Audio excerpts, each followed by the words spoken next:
Kuva ku buzima butamworoheye kugera ku muntu ukomeye isi yamenye nk'umukinnyi wa filimi zisekeje byaje kumugira ikirangire ku isi nubwo icyo gihe sinema yari itaratera imbere ngo ikoranabuhanga ry'amajwi rigerweho, ariko na n'ubu benshi baracyareba filimi ze bakanezerwa kandi zitavuga. Mwaha ikaze kuri YouTube channel ya Story House, aho mu kiganiro cyacu cy'uyu munsi tugiye kurebera hamwe amwe mu mateka yaranze Charles Spencer Chaplin benshi bamenye nka Shariro. Charles Spencer Chaplin niyo yari amazina ye, yari umwongereza wavutse ku itariki ya 16 Mata mu 1948 maze kwitaba Imana ku myaka 48. Icyo gihe hari mu 1977 mu kwezi kwa 12 tariki 25 aho bivuga ko yazize indwara ifata mu mitsi yo mu bwonko izwi nka stroke. Charles Spencer Chaplin wamamaye ku izina rya Charire cyangwa se Shariro. Ababyeyi be bari abaririmbyi, aho mama we Hannah Chaplin wavuga ku mudozi w'inkweto ataje kugira amahirwe yo kumenyekana mu muziki mu gihe papa we kandi witwaga Charles Chaplin Sir wavuga ku mubaji we yari umuririmbyi ukomeye. Nubwo ababyeyi be batigeze batandukana mu buryo bwemewe n'amategeko, ntibyabujije Shariro kuba ubuzima butoroshye bwo gutabana n'ababyeyi be bombi, aho ku myaka 3 gusa baje gushwana. Ibi ngibi bigatuma batangira kubaho imara kubiri.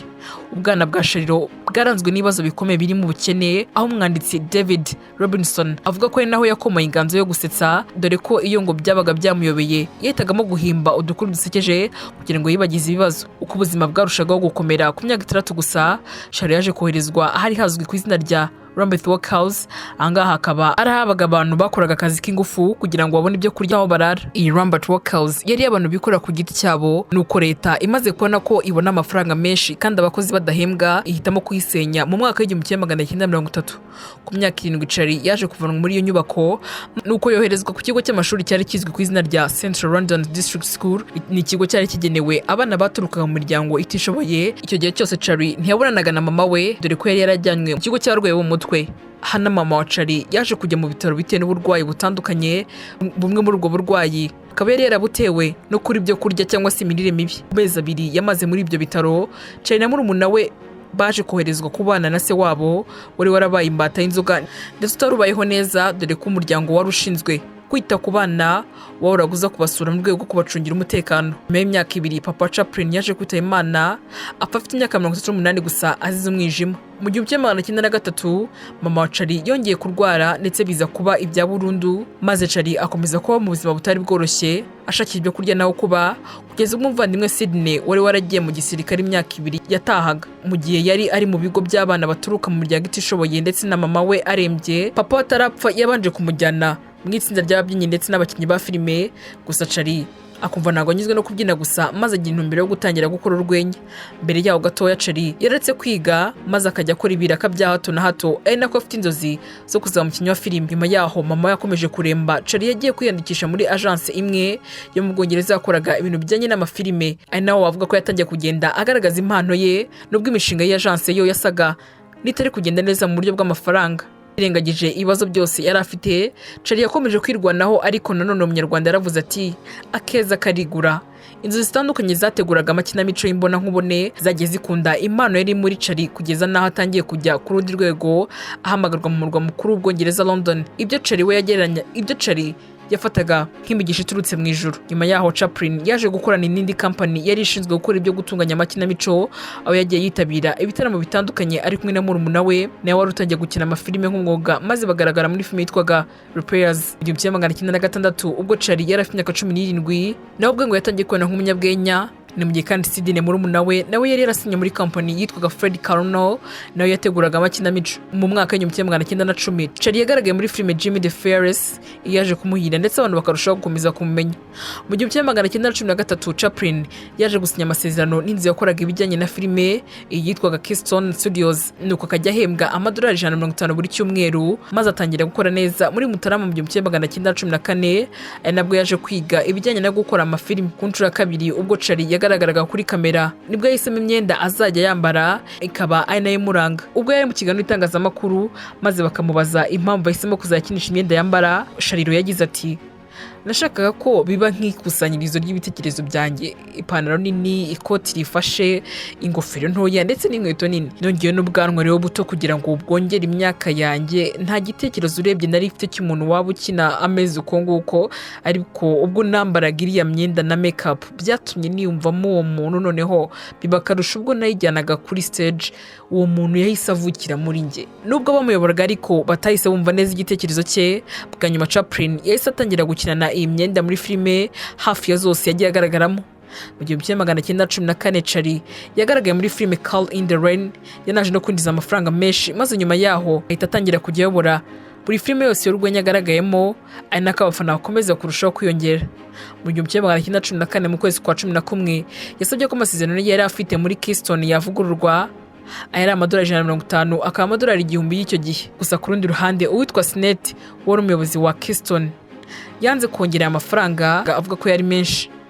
Mu gihe Keystone Studios banze kongeza umushahara wa Shariro, yahise abona indi company yitwaga Eastern Film Manufacturing nayo yakoraga iby'amafilime muri leta ya Chicago, maze iyi company bemeranya yuko izajya imuha amadolari 1250 ku cyumweru gusa. Muri no company kandi ni nawe yatangiye kuzajya yitoreza abakinnyi be. Aba bakinnyi bakaba ari bo wakunze kugenda ubona muri filime nyinshi zitandukanye. Umwe mu bakinnyi bakinanye warozwe cyane ni nyakwigendera Edna Purviance. Uyu bakinnye muri filime nyinshi zitandukanye, dore ko bakinanye izirenga 35 zose mu myaka 8 bamaranye. Filime bagaragaranyemo harimo nka A Night Out, The Immigrant ndetse n'izindi nyinshi.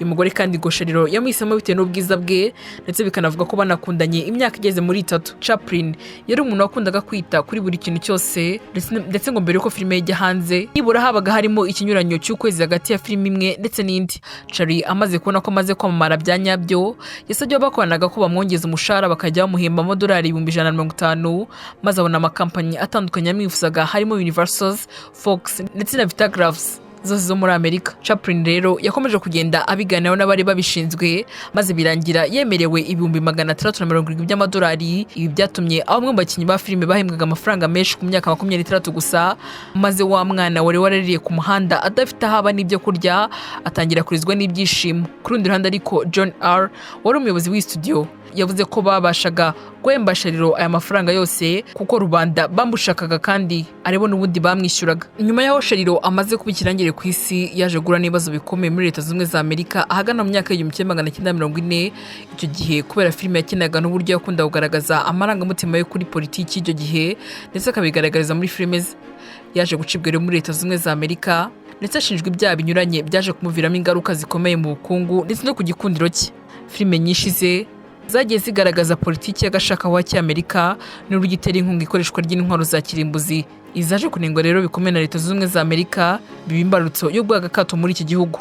Ibyo bimaze kuba, Shariro yaje kwambuka amazi aciye mu bwato bwa RMS Queen Elizabeth, maze yisubirira iwabo ku mugabane w'Uburayi, aho baje kumwakirana ubwuzu.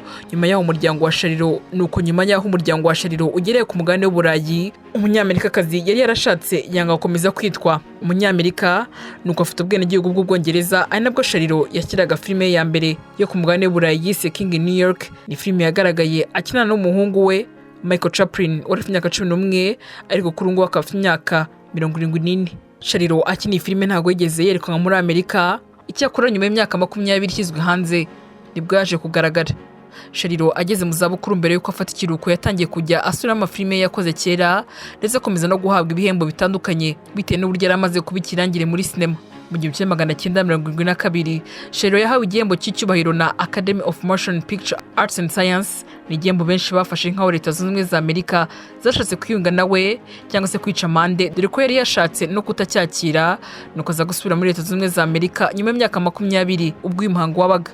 Nubwo Shariro yari mu zabukuru, ariko n'ubundi yaragifite n'indi mishinga myinshi yatekerezaga gushyira mu bikorwa, ariko rimwe na rimwe bikanga, agatangira kurwara bya hato na hato, maze atangira no kugendera mu kagare. Mu kwezi kwa 10 mu 1977 Shariro yakomeje kurwara cyane, ndetse biza no kumuviramo urupfu. Ahangaha hari mu kwezi kwa 12 ku itariki ya 25, aho bivuga ko yazize indwara ifata mu mitsi nyine y'ubwonko izwi nka stroke. Shariro yitaye Imana ku myaka 88, ni mu gihe yari amaze imyaka 75 muri sinema, ndetse akaba umuntu wa mbere mu mateka wahawe ibihembo bya Oscars birenze kimwe muri filime imwe. Mu buzima bwe bwose Shelley ariko yashatse abagore 4, uwa nyuma akaba yarabaye Ona Chaplin, babanye kuva muri 1943 kugeza yitabye Imana, babyara abana 8, ariko muri rusange abana ba Shelley bakaba bari abana 11. Kugeza no muri iki kinyejana kandi filime za Charlie Chaplin yakinnye nka The Trump, The Great Dictator, The Gold Rush, Modern Times, City Lights ndetse n'izindi ziracyafatwa nka filime nziza ndetse zikinezeza benshi, aho ndetse zinifashishwa mu kwigisha sinema mu mashuri akomeye hirya no hino ku isi kandi hagiye hubakwa ibibumbano by'uyu mugabo ibigaragaza ubuhangange bw'uyu mugabo nko mu kumuha icyubahiro. Njye nitwa Annie Kwingabiye, reka ngushimire cyane rero twanye muri kiganiro aho ari kuri Story House. Mbona nkwibutse niba utarakora subscribe kugira ngo ntugire utabikoze maze ujye ubasha kubona byinshi bitandukanye Story House ikomeza kugenda ikugezaho.